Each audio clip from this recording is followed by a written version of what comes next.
Okay, so here we are. You're going to go in QuickBooks once. We're going to start in March. So March 1st. And you're going to be looking for e-deposits, but let's see, March. Here we go. Or deposit in branch, and the ones that have multiple transactions. So this, you're going to right click and open in a new tab. The new tab will open. What I want you to do is print the screen. I don't know if it's going to be 1 page or 2 pages. I think it's just, is there a way to print any other way? No. So we're going to print.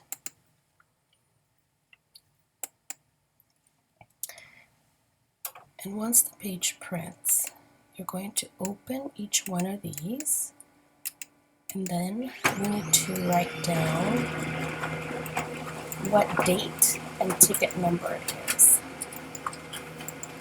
So you're going to have a lot of open ones.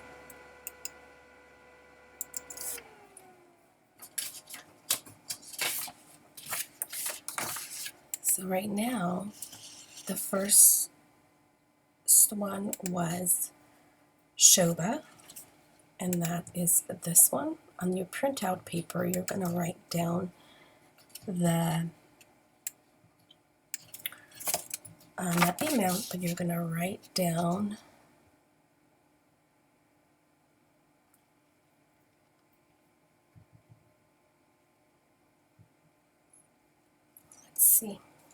the date, payment date, so it's 3/6. And then you're also going to write down the invoice number right here and the invoice date. So the invoice is J or ticket 08DQ S19, and then 3/1 is the date. If you were, let me see if it lets you. So we're not going to delete this yet, and then you're going to go to the next one, and Ronnie, and we're going to write down, it's also 3/6. The ticket number is PS35T4J6, which is this number here, and the date is 3/1. Then we're going to look at this one, Barbara and Tone. So 3/6 S8K 855J0 3/1 is the date. One more. 3/6 is the deposit date, PMII48XI, and it's 3/1.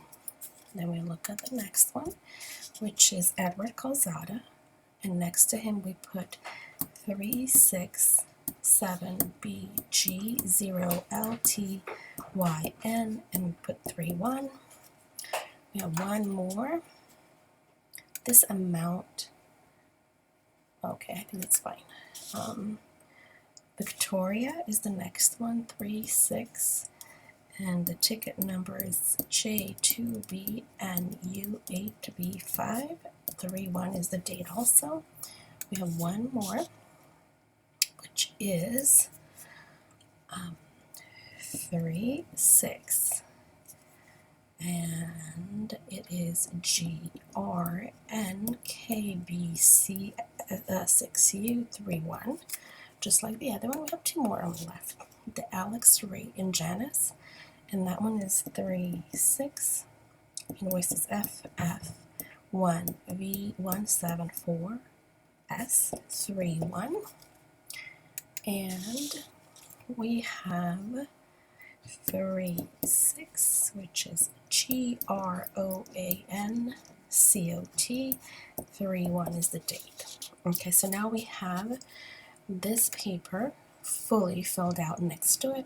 After we printed it, we wrote all that data down. And we know that it cuts off this amount, so we want to make sure we have this amount written down as well, because it cuts it off on the printout. 1077.50, and the date on it is 3/6. Okay, so what we're going to do now is we're going to try and see, can we just change this to undeposited funds and save and close? It may not let us. So we have to first, looks like, unmatch this. So we have to first find this in here and undo it because it's been matched. And then let's see if it's going to let us do this now. Save and close. Let's reload it.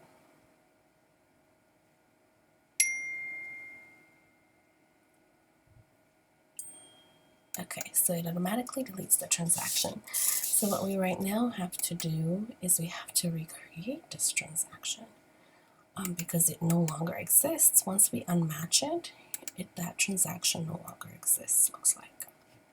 Yeah, but that was a received payment transaction, and we know that it was from Shoba, and we wrote down the invoice number and all the date and everything. So we're going to just redo it the right way. And that right way is this. Receive payment. And the customer, we know it's Shoba, so I'm going to SHO. Okay. The date here, we have to change it to 3/6. And the reference number, this is the ticket we're going to apply it to. And it's going to go into undeposited funds. The amount is right. Save and close. Okay. Now, what we can do, we have this one right here, so it no longer exists. So we know we can just start duplicating them. So for example, on here, this can be your receive payment. Now we're going to receive payment from Ronnie for this ticket. And literally the only thing that needs to change is this deposit too. And everything else stays the same. So Ronnie, this date has to also be put back into March 6th. Payment method, this way, this was a check because it was a deposit in the bank, which means we only deposit in person in the bank is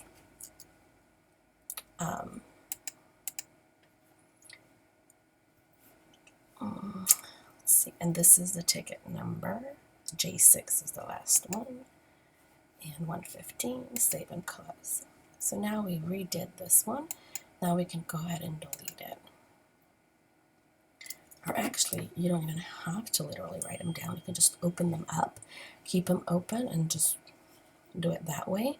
And we know that these no longer exist because they're deleted, but we already have the screen, so we know the information, which is easy then. So we're going to create a receive payment. So we have it here. We don't need to look in that paper that we printed out, but it's good to have that paper because it has a total deposit amount. So right now, the next person we have is Barbara Antonet. So we're going to, which is here. We're going to change this date to March 6th.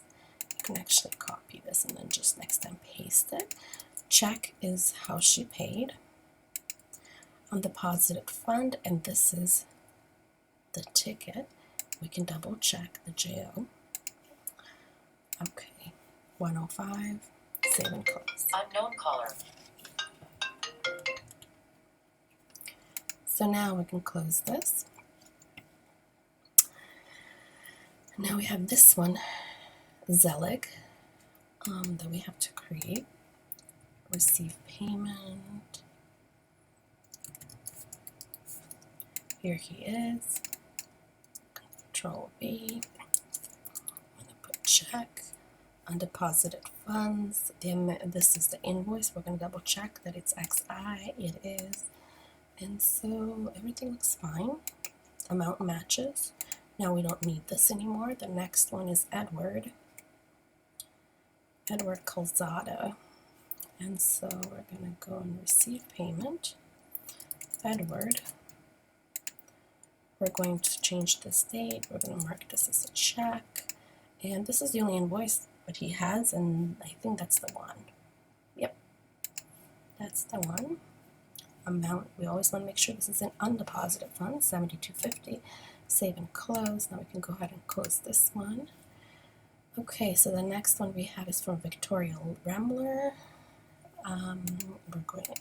So the big problem here is that it was deposited directly, and it should have been received payment first, an undeposited fund, and then a deposit. So that's what we need to do to fix it. Okay.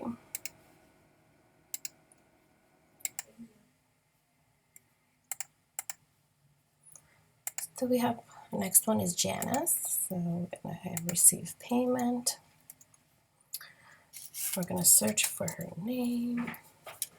Here she is. There's 3 of her, so we're just going to pick the first one and see if that invoice shows up.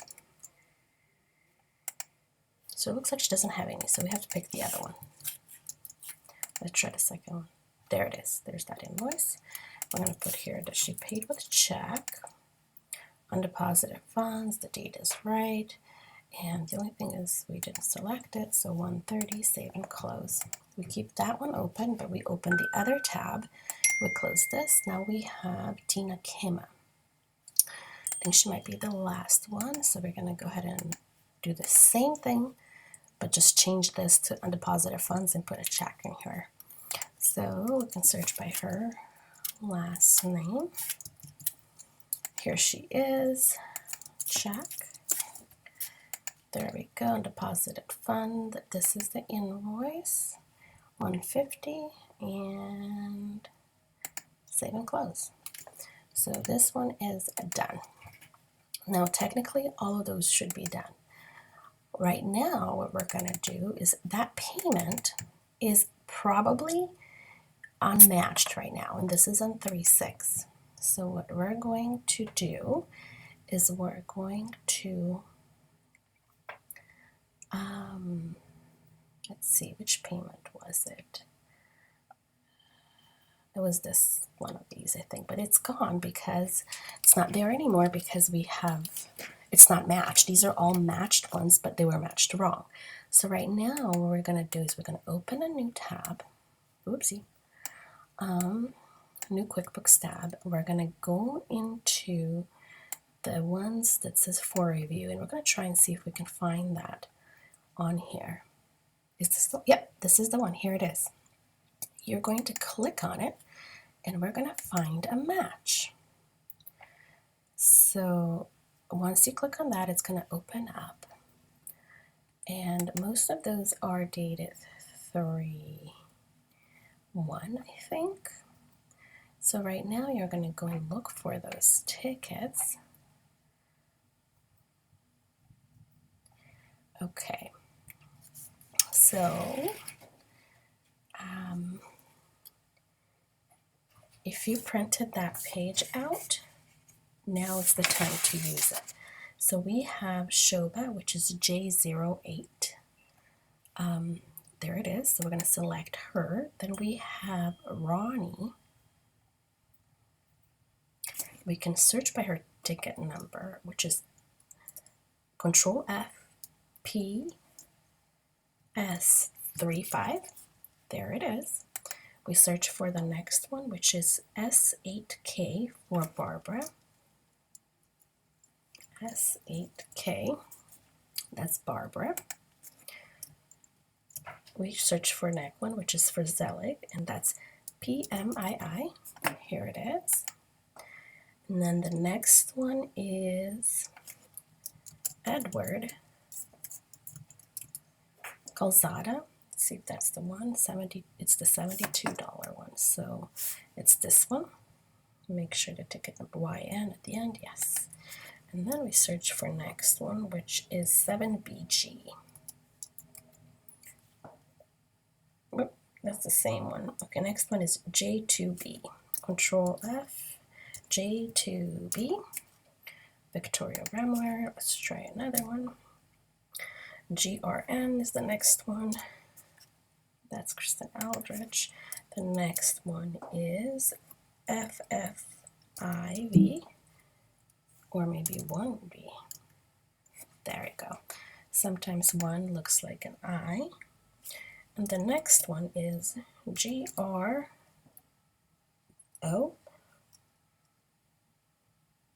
A. Okay, or it could have been a 0. So those are all of them. Let's make sure now that they total up to the right amount. You can scroll it all the way. 1,077.50 is the right amount. Let's make sure. Yep, there's no difference, so we can go ahead and save it. Now we have fixed that transaction. It will be in QuickBooks, but now when you click on that transaction, we're going to go and find it. It's going to be here, but it's done the proper way. So if you go in here, this it is. You see how a deposit? Because we did a deposit. This one we just matched directly. So here we had done first, we collected a payment in undeposited funds, and then we deposited funds, which is the right way. Now our next one would be this one. We would right click and open the new tab, and we would do the same exact thing. We would print this out. This one's pretty easy. And we would then, actually you don't even have to print it out, I guess if you don't want to, but I like to print it out just and write down the invoice number, so later on it's really easy just to match the deposit when you do it. So this